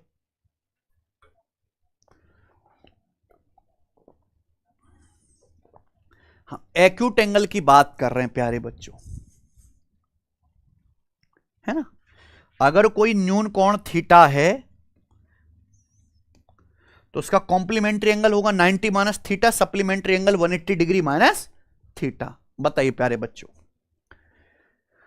ये एग्जैक्ट सवाल लेटेस्ट सीपीओ 2025 के पेपर में आया है। बताओ जी, 22 डिग्री का कॉम्प्लीमेंट क्या है, 22 डिग्री का पूरा कोण क्या है, तो 22 डिग्री का कॉम्प्लीमेंट्री एंगल क्या आएगा, 90 में से आप 22 घटाएंगे यानी कि 60। कितना टफ सवाल आया सीपीओ के पेपर में, एग्जैक्ट पेपर का सवाल है। 22 डिग्री का कॉम्प्लीमेंट्री एंगल क्या आएगा, 90 डिग्री में से आप 22 माइनस कर देंगे 68। 22 डिग्री का सप्लीमेंट एंगल या सप्लीमेंट्री एंगल पूछता क्या आता, 180 में से आप 22 घटा देंगे 158 डिग्री। ठीक है बच्चों, आइए अगला सवाल, ये भी सीपीओ में आया है। अगर एंगल ए और एंगल बी कॉम्प्लीमेंट्री एंगल हैं, एंगल ए 40 डिग्री है तो एंगल बी क्या है, ए और बी कॉम्प्लीमेंट्री है, एंगल ए 40 है तो एंगल बी क्या होगा, 90 में से 40 घटाएंगे प्यारे बच्चों 50 डिग्री। क्या आ जाएगा इसका answer, 50 degree, option number C. ठीक है बच्चे, आइए आगे चलेंगे। बताओ, दिल्ली पुलिस हेड कांस्टेबल 2025 के पेपर का सवाल है, करिए जरा। दो कॉम्प्लीमेंट्री एंगल का डिफरेंस 52 डिग्री है, दोनों कोण ज्ञात कीजिए। दो कॉम्प्लीमेंट्री एंगल हैं प्यारे बच्चों, दो कॉम्प्लीमेंट्री एंगल हैं, उनका डिफरेंस 52 डिग्री है। डिफरेंस क्या है, 52 डिग्री। क्या पूछा है, दोनों कोण ज्ञात कीजिए। चलिए, एक एवरेज बच्चा कैसे करेगा, है ना, एक एवरेज बच्चा कैसे करेगा सचिन। मान लीजिए कि जैसे दो कॉम्प्लीमेंट्री एंगल ए और बी है, तो सवाल में बोला गया कि दो कॉम्प्लीमेंट्री एंगल का डिफरेंस 52 है। मैंने मान लिया कि माना दो कॉम्प्लीमेंट्री एंगल हैं ए और बी। चूंकि अगर ए और बी कॉम्प्लीमेंट्री हैं तो ए और बी को जोड़ के क्या आना चाहिए, 90 डिग्री। सवाल बोला गया इनका अंतर 52 है, तो अंतर यानी कि ए माइनस बी कितना आएगा, 52 डिग्री आएगा। तो यहां पे दो एंगल ए और बी का आपको योग दिया है और आपको क्या दिया है, अंतर दिया है। मुझे ए और बी का मान निकालना है, तो बेसिक बच्चा कैसे करेगा, सबसे पहले इन दोनों इक्वेशन को हम जोड़ेंगे तो क्या आएगा, बी से माइनस बी कट जाएगा, ए प्लस ए, 2a बराबर आएगा 90 प्लस 52 142, है ना। 142 को 2 से भाग करेंगे तो एंगल ए की वैल्यू आ जाएगी 71 डिग्री। ठीक है, दोनों को जोड़ा, फिर क्या करोगे, घटाओगे तो ए में से ए कट जाएगा, बी में से माइनस बी घटाएंगे 2b बराबर क्या आएगा, 90 माइनस 90 में से 52 घटाएंगे 38 डिग्री। तो एंगल बी का मान क्या आएगा, 38 को 2 से भाग करेंगे 19 डिग्री।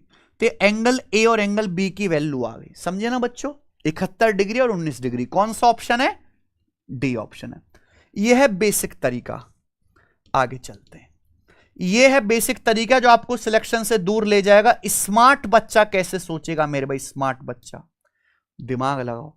दो कॉम्प्लीमेंट्री एंगल का अंतर 52 डिग्री है, आपसे पूछा है दोनों कोण ज्ञात कीजिए। दो कॉम्प्लीमेंट्री एंगल का डिफरेंस 52 है, 52। अच्छा, मान लो कि दो कॉम्प्लीमेंट्री एंगल बराबर हो जाएं तो कितने कितने डिग्री के होंगे। मैं आपसे कहूं कि दो कॉम्प्लीमेंट्री एंगल बराबर हैं, बराबर, तो दोनों एंगल कितने डिग्री के होंगे, 45 डिग्री के। 45 डिग्री जोड़ के क्या आएगा, 90 डिग्री। दोनों क्या है, कॉम्प्लीमेंट्री एंगल है, बराबर। क्या है, बराबर है कि नहीं बच्चों। तो दो बराबर कॉम्प्लीमेंट्री एंगल कितने डिग्री के होंगे, 45 डिग्री के, लेकिन बराबर नहीं है। क्या होना चाहिए, कॉम्प्लीमेंट्री एंगल का अंतर है 52 डिग्री। 52 डिग्री अंतर होना चाहिए। 52 का आधा क्या होता है, 26। एक एंगल 45 से 26 ज्यादा होगा, दूसरा एंगल 45 से 26 डिग्री कम होगा। क्योंकि जब आप इनको जोड़ोगे 26 कट जाएगा, 45 90। जब आप इनको घटाओगे 45 कट जाएगा, 26 में से 26 घटाओगे 52, है कि नहीं बच्चों। यानी कि एक एंगल डायरेक्ट आ गया मेरे भाई 45 प्लस 26 यानी कि 71 डिग्री, और दूसरा एंगल डायरेक्ट आ गया 45 में से 26 घटाऊंगा यानी कि 19 डिग्री। ये आ गया प्रो मेथड। आया कि नहीं आया प्यारे बच्चों, कोई तकलीफ, आप बोलोगे नहीं सर कोई तकलीफ नहीं है। दूसरा मेथड, तीसरा, ये भी नहीं करना। अगर आपको सवाल दिए हुए हैं तो ये सवाल दिया हुआ है, इसके ऑप्शन दिए हुए हैं, कैसे बनाइए, ऑप्शन से। पूछा ऐसे दो कॉम्प्लीमेंट्री एंगल बताओ जिनका अंतर 52 डिग्री हो। तो कॉम्प्लीमेंट्री एंगल है तो उनको जोड़ के क्या आना चाहिए, 90 डिग्री, और अंतर क्या आना चाहिए, 52 डिग्री। आई ना मेरी बात समझ में है बच्चों? How will subtracting B from B give two B? बेटा बी में से ना माइनस बी घटा रहे हैं, जब आप घटाओगे ना ए से ए कट जाएगा, ये घटाओगे तो minus minus B plus B 2b हो जाएगा। बेटा बी में से बी नहीं घटा रहे, क्या घटा रहे, माइनस का बी। समझे ना बच्चे? सुनिए, दो कॉम्प्लीमेंट्री एंगल का अंतर 52 है, दोनों कोण बताओ। तो ऐसा ऑप्शन उत्तर होगा जिनको जोड़ के 90 डिग्री आए और जिनका अंतर क्या है, डिफरेंस क्या है, 52। 11 और 79 को जोड़ के तो 90 आएगा, पर 11 79 का डिफरेंस है 68। 18 21 को जोड़ के 90 आएगा ही नहीं, 16 77 को जोड़ के 90 आएगा ही नहीं, यानी कि आंसर क्या है, 19 71 90। 71 में से 19 घटाएंगे, क्या आ रहा है, 52 डिग्री। दोनों बातें सेटिस्फाई हो रही हैं, यही क्या है मेरा आंसर। ठीक है बच्चों, समझ में आया है भाई? तो इस तरीके से आपको करना होता है। चलिए, तो आज इतना ही छोड़ते हैं, इसके आगे के सवाल मैं आपको कराऊंगा नेक्स्ट क्लास में एप्लीकेशन पर, है ना। आज मैंने बहुत धीरे धीरे पढ़ाया, बहुत बेसिक से बताया, केवल फाउंडेशन बताया। बहुत जल्दी होगा मेरे भाई। कैसा लगा आपको मुझे कमेंट करके जरूर बताइए प्यारे दोस्त। मेरा केवल पहली क्लास में नहीं, 50वीं क्लास तक पढ़ाने का तरीका यही रहेगा कि पहले मैं आपको एक एक कॉन्सेप्ट बताऊंगा, हर छोटी छोटी बात बताऊंगा, एग्जाम्पल बताऊंगा, फिर सवाल कराऊंगा। तो अगर किसी बच्चे को पूरा बैच पढ़ना है तो भैया इधर उधर भटकने की जरूरत नहीं है। कंप्लीट थ्योरी फाउंडेशन आपको सिलेक्शन व एप्लीकेशन पर ही मिलेगा, सिलेक्शन बैच में। जो बच्चे जल्दी सिलेबस खत्म करना चाहते हैं उनके लिए रिकॉर्डेड बैच है, जो 2027 के लिए टारगेट करें, अपडेटेड कंटेंट भी चाहिए साथ के साथ, उनके लिए लाइव बैच है। और ये कूपन कोड लगाओगे तो बहुत सस्ती फीस में, है ना, 2 दिन का जितने में आप खाना खा जाते हो उतनी फीस में आपको जो है ये 2 साल के लिए बैच मिल जाएगा एप्लीकेशन पे, ठीक है ना। तो इसको ज्वाइन कर सकते हैं। इस क्लास को दूर दूर तक शेयर करना मेरे भाई, और बिना किसी कंट्रोवर्सी के, है ना, बिना किसी लाग लपेट के, हमें केवल पढ़ाने से मतलब है। आप भी केवल अपनी ऊर्जा पढ़ने तक सीमित रखिए, ठीक है प्यारे बच्चों। तो आज की क्लास में इतना ही, धन्यवाद। अगली क्लास मंडे से एप्लीकेशन पर ही होगी, इसी टाइम 6 बजे लाइव।